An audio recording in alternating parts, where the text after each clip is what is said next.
Hola, ¿qué tal? ¿Cómo están? Bienvenidos al primer módulo del curso de Introducción a la Microeconomía. Mi nombre es Omar Vegaso Cornejo y voy a tener el placer de acompañarlos a lo largo de estas sesiones, de estos módulos. El curso, como verán, es Introducción a la Microeconomía y para entender de qué trata, pues veamos primero de que la microeconomía es una de las divisiones de la economía. La economía normalmente la dividen en dos: macroeconomía, que se refiere al estudio de los problemas económicos globales, de problemas que afectan a la economía en conjunto, y la microeconomía, que se refiere al estudio de las decisiones y el comportamiento de los agentes económicos individuales, con familias y empresas, la manera como ellos intercambian bienes y servicios, se determinan los precios y evidentemente la manera como los mercados funcionan en ese sentido.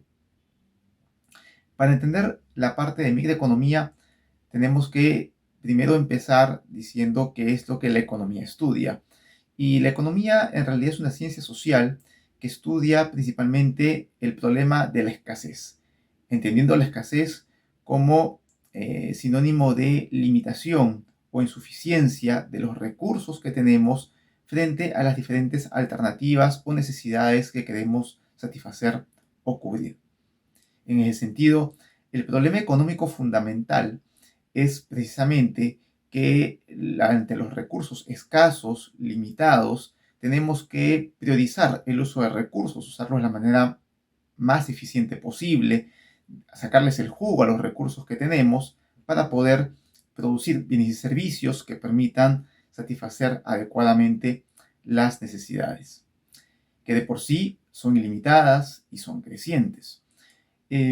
Tenemos al mismo tiempo que toda sociedad, toda empresa, toda institución y también toda persona tiene que tomar decisiones sobre la base de sus recursos escasos, limitados, que pueden ser, por ejemplo, no solamente el dinero, también el tiempo, también, por ejemplo, recursos humanos, tecnológicos. Cualquier recurso va a ser siempre limitado frente a las necesidades que queremos cubrir o satisfacer.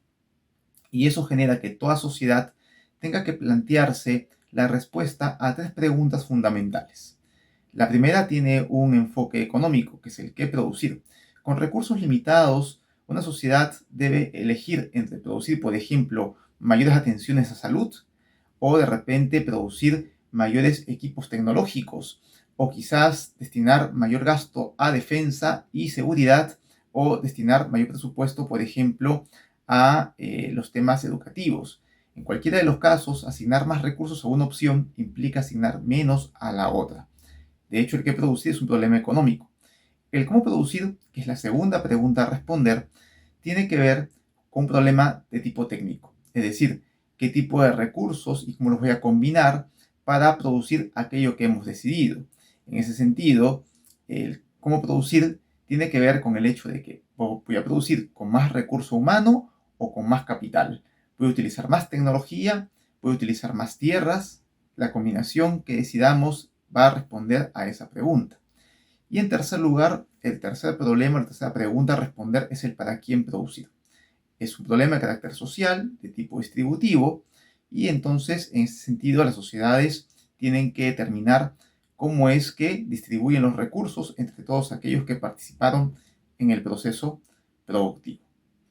Y bueno, esas tres preguntas se responden justamente en los mercados y es el sistema económico que define la sociedad lo que determina la respuesta a esas tres preguntas, teniendo como principio fundamental, básico, la escasez de por medio. Finalmente, si queremos entender también el tema de la escasez, digamos que hay que ver unos conceptos básicos. La escasez limita las posibilidades de la economía para poder producir y limita también la capacidad para poder tomar decisiones. La escasez obliga a elegir y al elegir incurrimos en lo que denominamos nosotros costos de oportunidad.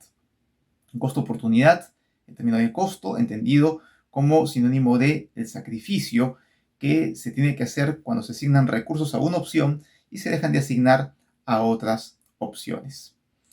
Otros conceptos importantes son también, por ejemplo, la racionalidad.